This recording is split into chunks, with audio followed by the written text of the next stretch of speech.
Assalamualaikum warahmatullahi wabarakatuh.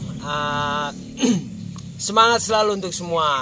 Dan teman-teman, sahabat Plenus dimana saja berada, tetap jaga kesehatan, tetap jaga stamina, banyak mengkonsumsi vitamin, atau misalkan apa ya bahasanya ya, suplemen ya, nggak bahasa biar gantengan dikit, suplemen. Dan jaga kesehatan selalu di mana saja kita berada, terus safety, pakai masker, ketika pakai mobil pun pakai seat belt, dan jangan lupa kita selalu bersyukur dalam kondisi apapun ya, selalu bersyukur dalam kondisi apapun. Alhamdulillah wa syukurillah, Allah kasih berikan kesempatan saya hari ini untuk untuk bagaimana saya pengen menjelaskan ya, benar atau salah sih di masa COVID pandemi ini lele itu kebutuhannya meningkat atau menurun ya.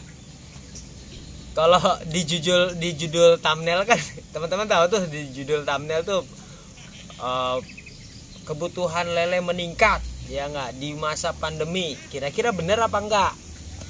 Nanti setelah video-video ini saya ada sedikit video-video dokumenter atau video kesaksian para suhu lele, baik dari penampung, baik dari pembudidaya, itu ada saksi-saksinya. Jadi saya nggak hanya omong bualan belaka kan gitu kan, saya ada saksi-saksinya. Santai aja ya, bari ngerokok, bari santai ya. Jadi teman-teman nyaksikan juga, video ini rada lama tapi asik kok gitu. Karena saya berapa hari saya nggak posting tuh, 3 hari apa 4 hari saya nggak posting ya, emang juga waktunya juga gitu kan, waktunya saya juga, terus teman-teman juga, partner Plenus juga kayak Bang Entong, Bang Abel itu juga mobilitasnya tinggi juga, jadi nggak sempet bikin postingan. Santai ya, jadi nonton terus nih. jangan di skip, jangan nggak penting nih berita, penting nggak penting, sangat penting loh. Soalnya kita budidaya lele ini kan berbicara tentang ketahanan pangan. Jadi kalau budidaya lele ini ketahanan pangan, apa yang dimakan atau dikonsumsi oleh makhluk hidup gitu kan. Dan saya akan pastikan budidaya lele ini sampai kapanpun akan terus ada ya, mungkin sampai kiamat. Kenapa tidak? Dari dulu lele sampai sekarang masih ada, dan kebutuhan dan orang makan pun tetap masih ada. Dan saya akan pastikan, atau kita semua akan pastikan, lele itu sampai hari kiamat pun tetap masih ada. Tapi bagaimana kita memproduksi lele itu, lele yang berkualitas ya, lele yang berkualitas dan lele yang higienis. Agar apa? Efek sampingnya adalah untuk yang para konsumen ya kan, para konsumen yang mengkonsumsi lele kita ini, lelenya sehat apa enggak. Apalagi di masa COVID pandemi seperti ini, udah penyakit banyak, udah orang para penyakitan, udah gitu di jalan banyak banget ambulance, macet aja, udah pemblokiran di mana-mana, ada pada ribet deh gitu. Udah gitu makan lelenya kagak sehat. Nah, amsyong dah tuh, jong dah tuh, jong, udah jong dah pokoknya dah. Pokoknya intinya gini, lele ini kebutuhannya sangat meningkat. Baik mau pandemi, mau kagak kayak, mau puasa kayak, mau lebaran kayak, mau Idul Adha kayak, tetap ada kok yang minta konsumsi lele. Justru saya pada hari ini, pada hari apa sekarang? Rabu ya. Hari Rabu jadwalnya saya mengirim konsumsi, yang kita ngirim sekarang tuh 5 kintal gitu. Tapi kan rutin gitu, rutin terus, kebutuhan terus ada gitu. Nanti ada kesaksiannya dari penampung lele kita ya. Nah, intinya sekarang tuh saya pengen, kebutuhan lele kan banyak kan itu, terus kebutuhan lele meningkat, terus kemana para pembudidaya lele, atau kemana kita semua ini? Apa nggak pede budidaya lele? Kalau kebutuhan meningkat kan harusnya peluang-peluang bisnis itu ada, peluang-peluang bisnis itu ada seharusnya. Dan kita tuh harusnya berpikir cerdas bagaimana peluang bisnis ini kita manfaatkan. Bahkan lele ini akan terus ada kok. Nah, pertanyaannya ada bagaimana budidaya lele itu apakah pernah mendapatkan sebuah kegagalan? Nah, kegagalan itu 60% dari humannya. Oke, 60% kegagalan itu dari humannya. Entah itu dia tidak berkemitra, entah dia tidak tahu cara budidaya, entah dia salah fermentasi airnya, entah dia salah untuk bagaimana pemberian pakannya, dan lain-lain.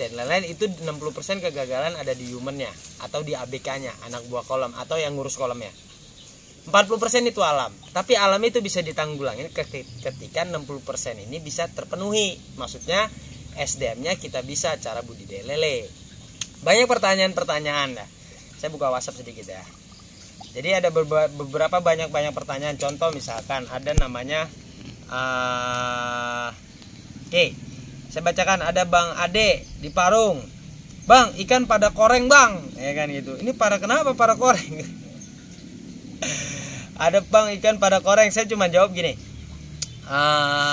Simple sih cara pengobatan kita. Pengobatan kita tuh simple banget. Yang pertama, sediakan jus bawang putih, sediakan jus kunyit, ya kan, di dalam wadah botol gitu kan, dan bibis pakan itu dengan jus bawang putih 2 hari sekali, dan bibis pakan itu dengan jus kunyit 2 hari sekali. Itu untuk daya tahan tubuh. Terus apa hubungannya sama si lecet si ikan gitu kan? Kan si lecet si ikan berarti kan ikan ini ada bakterinya. Kan itu ikan ini perlu bakteri, ataupun ketika sortir, ataupun ketika packing, ataupun ketika di dalam kolam kan gitu ada bakterinya. Cek pH-nya, coba cek pH-nya. Ketika cek pH-nya rendah atau tinggi. Kalau pH rendah biasanya, ya kan, biasanya bakteri itu mudah tumbuh dan berkembang. Oke, jadi ketika pH rendah itu cepet banget berkembangnya tuh bakteri di dalam air, ya kan. Biasanya saya cuma satu, pakai PK. Nah, jadi kalau udah ekstrim banget itu yang kena jamur, ya kan, yang udah pada koreng-koreng, biasanya saya pakai PK. Cara penanggulangannya atau cara pemakaiannya seperti apa? Kuras total tusi air, ya kan, kuras total tusi air, lalu berikan di kolam itu air itu sekitar 10 cm, lalu berikan PK di dalam air itu beserta sama ikan-ikannya. Jadi PK itu kan sebotol packingnya seginilah kan gitu. Nah pokoknya secukupnya deh, saya nggak ada gram-graman kayak gitu. Pokoknya secukupnya biar tuh air rada biru dah. Ketika air rada biru biarkan selama 4 jam sampai 5 jam, 6 jam bagus. Kuras total lagi, baru isi air baru gitu. Biasanya kayak gitu. Jadi itu untuk si bakteri-bakteri itu di dalam kolam maupun si ikan itu terkena bakteri itu bisa hilang, insya Allah. Namanya juga ikhtiar. Dan obat-obatan yang lain saya nggak pakai. Jadi saya nggak pakai itu. Saya cuma pakai bagaimana mencegah penanggulangan dan mencegah penyakit itu dengan bawang putih dan kunyit. Ya, oke. Masih seru kan? Masih mau nonton kan? Oke. Yang tadi tuh, percaya apa enggak sih kebutuhan lele di masa pandemi ini sangat meningkat dan sangat banyak ya. Nanti ada kesaksiannya, nanti ada yang memberikan kesaksian, baik yang mengurus kolam, baik yang penampung dan lain sebagainya. Oke, saksikan terus ya. Saksikan terus di channel Penjelajah Lele Nusantara.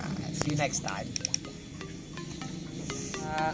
Kita lihat eksekusi kita panen hari ini ya. Pohon kepal tuh.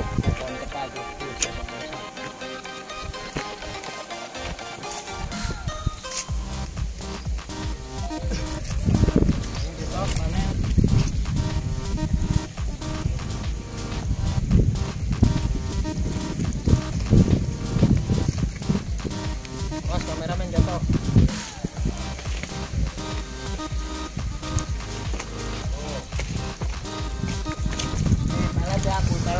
Pelet tuh. Ini pelet bukan ya? Bukan kali.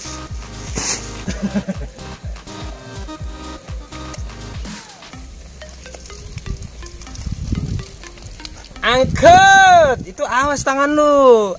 Tangan lu awas ya. Angkut. Ada Bang Yoga di sini. Sedang menyerok-nyerok. Kolam penampungan display. Tuh. ya kan, ikannya segar-segar.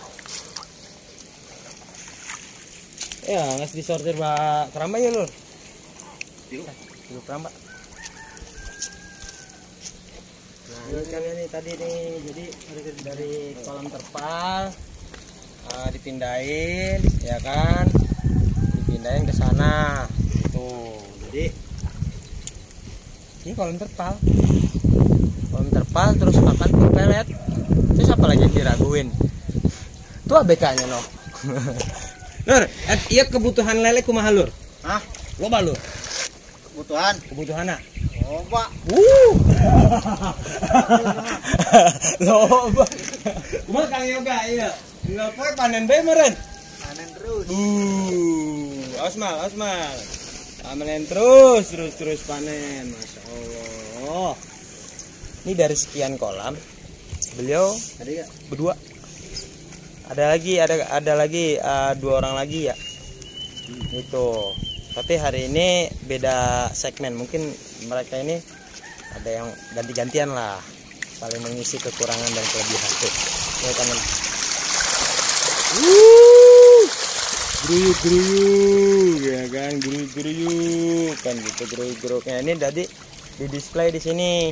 Jadi dari beberapa kolam terpal itu di display di sini. Jadi kalau ketika pas kita udah angkut, kita mau ngangkut, udah tinggal nimbang doang. Gitu. Kolam terpalnya full pakan peletnya di sini alhamdulillah. Jadi terbukti tidak ada pakan limbah. Kang Yoga, makan limbah tadi dia? Enggak, full pelet. Full pelet. Ya. Pakai di dia mah full pelet kabehnya berarti ya? Full pelet semua. Mantap gitu. Jadi diragukan deh, mau diragukan deh, Tidak diragukan. Grogi. Kang Yoga grogi. Diwawancari full pelet alhamdulillah. Besok hari Jumat kita ngangkut lagi Kang ya? Iya. 5 kintal ya? 5 kintal. Nah hari ini mudah-mudahan aja sampai 3 kintal ya Kang? Sampai. Mudah-mudahan sampai 3 kintal. Eksekusi.